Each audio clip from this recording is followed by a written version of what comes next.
My name is Jeff Morgan. I am from Dallas, Texas. I wanted to continue on with the video that I made the other day and talk about how did the jury come to the decision that it did in the Save James trial case. And this was the last day. This was on Monday, October the 21st, that this decision was actually rendered. Closing arguments were heard and the special orders from the judge were given to the jury.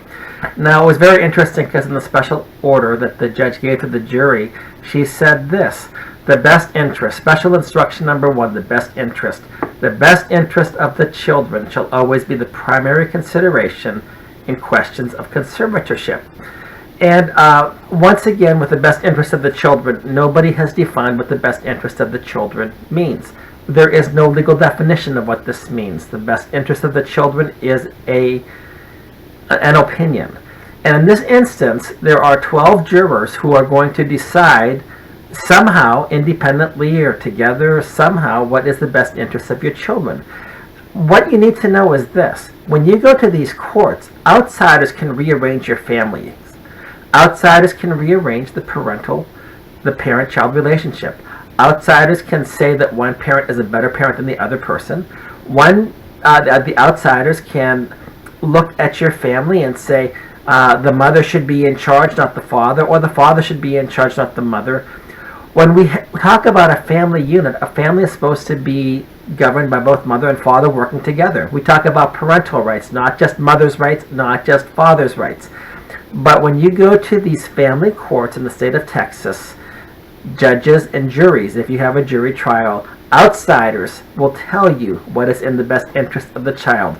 Once again, they cannot even tell you what the best interest of the child means. I would love to hear somebody say to the judge, you talk about the best interest of the child, what does that mean? Because the judge would actually have no answer for it. But anyway, this was the standard. You have to look at what the best interest of the child is. So the closing arguments were first put forth by the attorneys from KoonsFuller. Now, KoonsFuller is one of the big law firms in the Dallas area, and as far as I understand, and I'm not sure about all of this, but I believe that they contribute to a lot of judges' campaigns. You know, that probably gives them the inside tracks with a lot of judges anyway. But this is the one of the top law firms, most powerful law firms in the Dallas area as far as I am aware. One thing that really struck my mind, though, is that after this whole decision was done, the Attorney General, the governor, they've talked about the issue of child abuse. The mother is being investigated for child abuse. CPS was being chastised and castigated because they knew about this abuse going on for over a year and they did nothing. But my point is this: the attorneys at KoonsFuller are defending a child abuser, or at least somebody who's suspected of child abuse. And, the attorneys, they can go either way. They can defend a child abuser, they can defend a person who's not a child abuser. They don't really care so much as far as who they're defending. They will tell you that both clients have a right to be heard, and of course a right to be defended so long as you pay them their money. But KoonsFuller was actually, if you look at this, the attorneys for KoonsFuller were defending a person who has now been being investigated for child abuse. That should say a lot about the attorneys here in question. Anyway, the first thing that they did was they tried to frame the entire thing as a matter of parenting. They said that the issue, once again, is the question of parenting. And as they talked about parenting, they said, look at the child right now. We have a healthy, happy boy. The mother supports the child. The mother protects the child. So they stated that nobody knows what the future holds for the child, but one of the things they also stated is posting on the internet a good parent. And throughout this trial, I often felt like the trial was more about the internet site, Save James, SaveJames.com, which has now been taken down due to a gag order. I believe that another person has put that up, though, under gagthis.org, gagthis.org, and you will see a replication of the Save James site. So whoever did that, I would almost say kudos to you, because the gag order itself, I believe, is unconstitutional and is a restraint on future speech. Anyway, the attorneys tried to made a couple of points repeatedly throughout this trial. Number one is that they tried to demonize Mr. Younger, and number two, they really made the case about the website Save James. They furthermore started to say that Mr. Younger is spending more time and more energy on political activities. In addition, Mr. Younger is trying to destroy Miss Georgilis, Dr. Georgilis. I'm trying to destroy her ability to provide because of this website. She is being defamed. People are knowing about her. Her business is being affected. Mr. Younger is actually trying to destroy the mother, and in fact, he even admitted that he would not shed a tear if she lost her practice. Now, what Mr. Younger said at the time, he was not talking about her being able to provide. Of course, he was not talking about her going into bankruptcy or something like that. But he thought with the abuse that was going on, especially in this instance, that it would be better for her not to be involved in the pediatric practice. Anyway, so that was the context of that. But of course, these attorneys from KoonsFuller are trying to demonize the father, demonize the website, and show how wonderful the mother is. And they also said that Dad will continue to exploit Luna. Now, it's interesting because now they've changed James's name back to Luna. Once again, even though James is a legal boy and his legal name is James, he does not have a legal name called Luna. This is a made-up fantasy name made up by the mother, found on the internet, and assigned to James by the mother. And they call James with feminine pronouns. None of this stuff in a court of law should even be permitted. In a court of law, we should be talking about legal people, legal names, legal medical status, not this made-up fantasy stuff. But anyway, these are the KoonsFuller's attorneys. And they also add that the mom will support Luna no matter what takes place in the future. And of course, Jeff, the father, will not do so. Mr. Younger is against the transitioning of his boy, both whether it be through hormone blockers, through puberty blockers, through sex change hormones, and later on through medical surgery. That is not an affirming father. He will not support his son. That's the argument that they're trying to make. He's also saying that they are also saying that Dad is causing James distress, and this is according to the counselors. The counselors, by the way, which were chosen by Dr. Georgilis, the mother of the children. She did have the exclusive right to make these decisions, and she chose people who ideologically were aligned with what she believed. So they were saying that Mr. Younger was causing James distress. And then, because he's causing them distress, the attorneys added that Mr. Younger will not listen to the experts. Furthermore, Mom really has no plans set to medically transition James from a boy into a girl. And that's what they said. The reality was the evidence indicated otherwise, but that's what they were saying. Furthermore, the treatment plan for James includes for the dad to publicly shame the mother and to make his child the poster child for the anti-transgender campaign. Once again, we're not even talking about the issues here. We're trying to put in this propaganda regarding sexual politics. We're going to be anti-transgender. We're going to use our children to exploit our children, make them the poster child against this type of a campaign.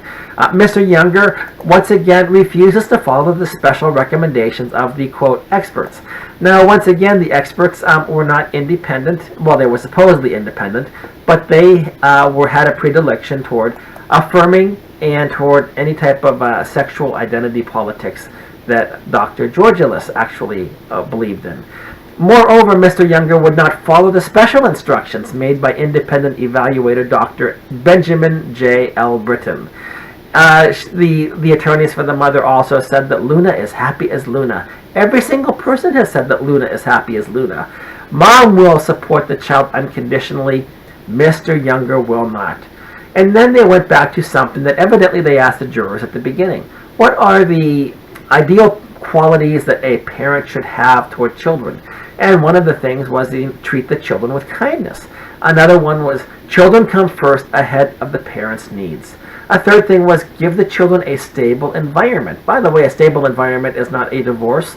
A stable environment would be a mother and father sticking out a marriage together, keeping the family intact, because marriage by and large is for children, not for adults. If you want to have a stable environment, get rid of the divorce laws that make it so easy to divorce. Also, that the parents would provide unconditional love. And the attorney said, I heard this over and over. And unconditional love includes all of these different things. And once again, by trying to demonize Mr. Younger, they said unconditional love would include having a job. because at this point Mr. Younger has been fighting for his child. He's not employed right now. He's been fighting for his son. So, if Mr. Younger wanted to be a good dad, he would give this thing up and have a job instead of be fighting for this thing. It includes championing your kid. No matter what they do, you just be there and you champion them. It also includes not destroying the other parent.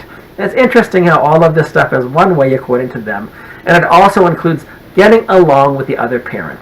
So that was the charge, that was the argument, the closing argument that Dr. Georgelis' attorneys made. Mr. Logan Ordeneal was the attorney for Jeff Younger. And the first thing he did when he spoke to the jury was to say that actions speak louder than words. What we have here is the demonization of the father. He came right out and said it. Everybody saw it. I'm glad he said it. The father looked at all of these things that were presented to him, and he realized that with his son, James, that there was an agenda going on that was related to these two boys, both James and Jude. Mr. Ordeneal further added that Mr. Younger has not made up a single thing as far as the facts are concerned regarding this case. There was nothing that indicated that he was paranoid. They actually had evidence that his concerns were very valid, based on what the counselors were recommending and what the courses of action regarding James were. He added that the transition sounds so innocuous. So mom picks a counselor from the Genesis Clinic, and the Genesis Clinic is the clinic that does medical transitions. The counselor that she chose had one school of thought: dive in head first and make social transition occur with James. And as he said, you heard her. The jury did hear this lady, Rebecca Orr, heard her speak in front of them that was what her attitude was: have the transition take place. Then Mr. Ordeneal referred to Exhibit 23, in which James is being referred to the Genesis Clinic to begin the steps of medical transition. Exhibit 23 did show that there were indications that medical transition was going to take place with the referral to Genesis Clinic. In other words, the father was not making this stuff up. And as a result of looking at this, the father actually had to get educated himself and say, what does this mean? He didn't know. He didn't know anything about this transgender stuff. So he started to research what it all meant. Also, he mentioned that there were two medical school professors there, and they were speaking to the issue as experts. They were not talking about James, and they were not talking about counseling. They were saying, here is what we know about this whole science of gender dysphoria, well, science if you want to call it that, of gender dysphoria and transgenderism. They talked about the implications of social transition, and they also talked about the implications and the dangers of medical transition. Then Mr. Ordeneal once again brought up that the medical records indicated, they showed that Dr. Georgelis was considering the medical transition, and actually sooner rather than later, to which he says, let the evidence speak for itself. Once again, he goes back to the dad. While we are demonizing the dad, let's remember that there are two parents here. Dr. Georgelis always said, my children are my child. And that was something that I noticed as well. Dr. Georgelis always said, it's my child, it's my children, it's my. Never spoke about them as an our. There was one time during the trial that Mr. Ordeneal asked her about that, and then I think she said our children once, and then she reverted once again to the my. So it appears that Dr. Georgelis thought that the children were my children, mine alone, mine. And, the father, yes, he was the nice, important person to have in there somehow. But at the same time, she was seeking to minimize his visitation time.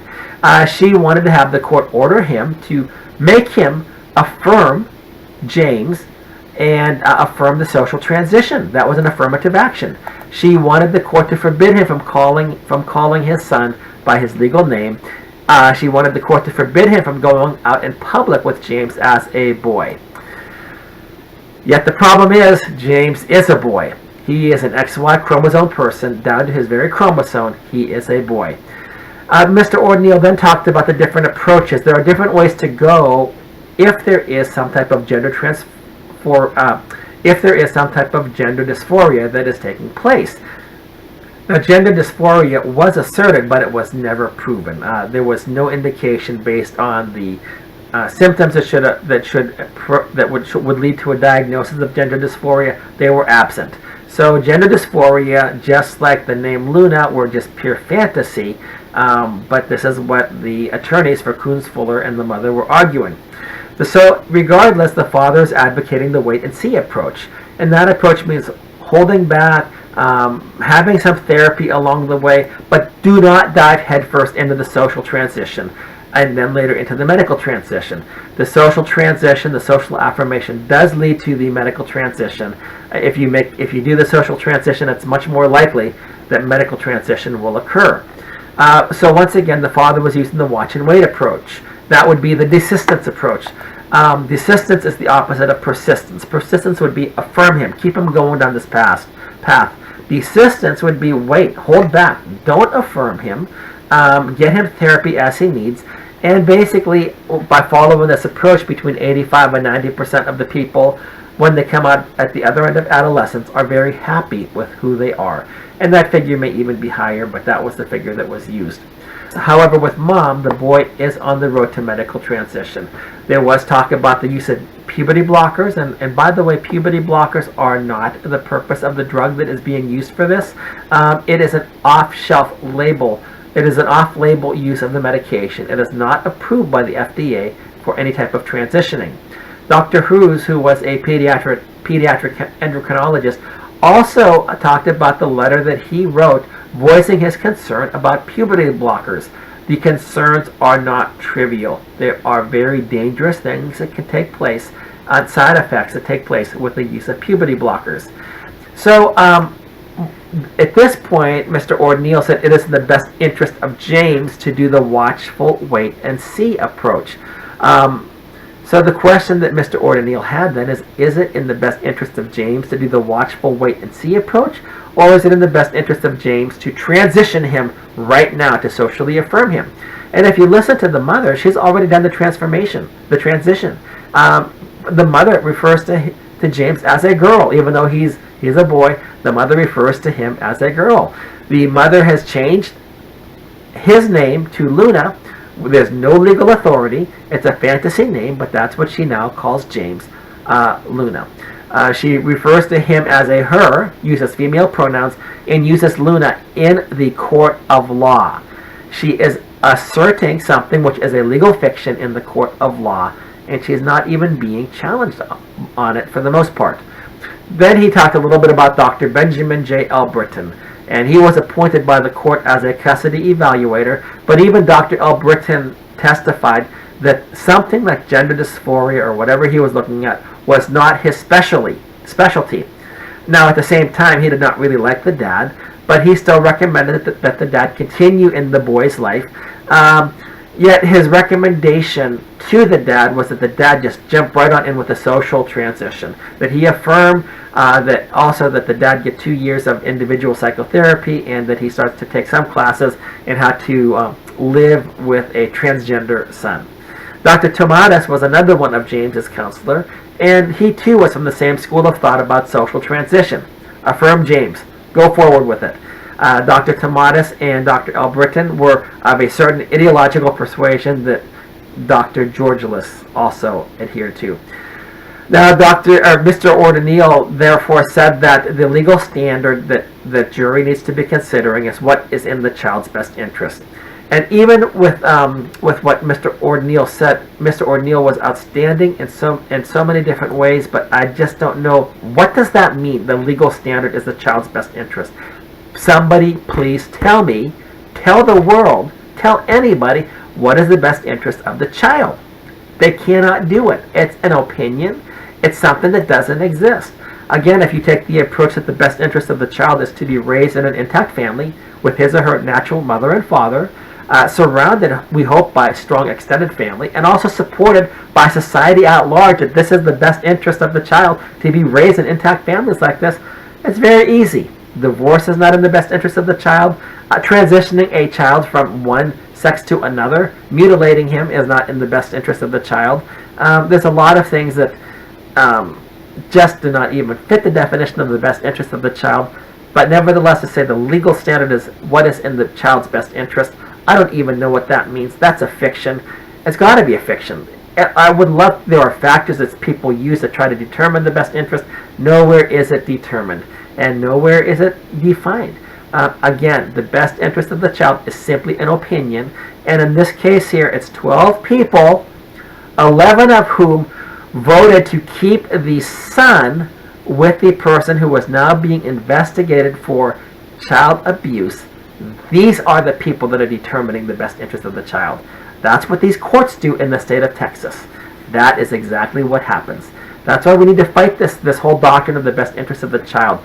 The best interest of the child is strangers rearranging your families. Strangers telling you what you can and can't do. Strangers telling you how to raise your children. Anyway, Mr. Ordeneal recommended that it is in the best interest of the children right now, he didn't say forever, right now at this stage in their lives, for the father to be the sole managing conservator so that he can make the medical, psychiatric, and psychological decisions. He added further that we should not be taking affirmative action to make it more likely than not that they would end up going the medical route. When you take cross-sex hormones, he says you have to take them for the rest of your life. They have some very nasty side effects. If you do get surgery, the surgery is irreversible. Your life is forever altered. That is why right now, the father should be the sole managing conservator. He also added that, by the way, the father is not here voluntarily. He is here in the courtroom because he has to be. Because he was pulled in here, kicking and screaming in a sense, because he was being sued by Dr. Ann Georgelis, who wanted to further restrict his rights to the children. So this was the charge. I was not in the deliberation with the jury, but it still amazes me. It shocks the conscience. It shocks my mind that 11 of the 12 jurors would say, number one, because they had two questions. Number one, should there be a sole conservator? And they said yes. Number two, should it be Mr. Younger? And they said no. It shocks my mind that they would say the children should have a sole conservator. The mother, 11 out of the 12 jurors said that, and yet this mother is now being investigated for child abuse. 11 of the 12 jurors sided with a person who is being investigated for child abuse. How is that in the best interest of the child? It is complete nonsense. At least some type of sanity prevailed last week when the jury's decision was overridden by the judge, or perhaps somebody even higher than the judge. I don't know what all took place there, but it's a good thing because we cannot always trust even a jury supposedly of our peers to make the right decision, whether they misunderstood what they were supposed to do. Maybe I don't know what the deal is, but they made a horrendously wrong decision. Horrendously wrong. And this is one for the record books. A jury does not always get it right. It can be a big deal. In this case, had we just gone with the jury, a person who was under investigation for child abuse would have been given the children. And by the way, may I add further here that this is not uncommon in the state of Texas, that an abuser is actually given the children, and this can be the case when the father is the abuser or the mother is the abuser. Sometimes it's the grandparents who are the abusers who get the kids. Often it's CPS, and if you think that CPS doesn't abuse children, well, all I can say is that I've got some land in Siberia to sell you, some lakefront property over there that I'd love to sell you if you think that CPS is a benign agency that never abuses children. Anyway, that's it for right now, but that was, don't ask me how they came to this decision, but these were the closing day arguments.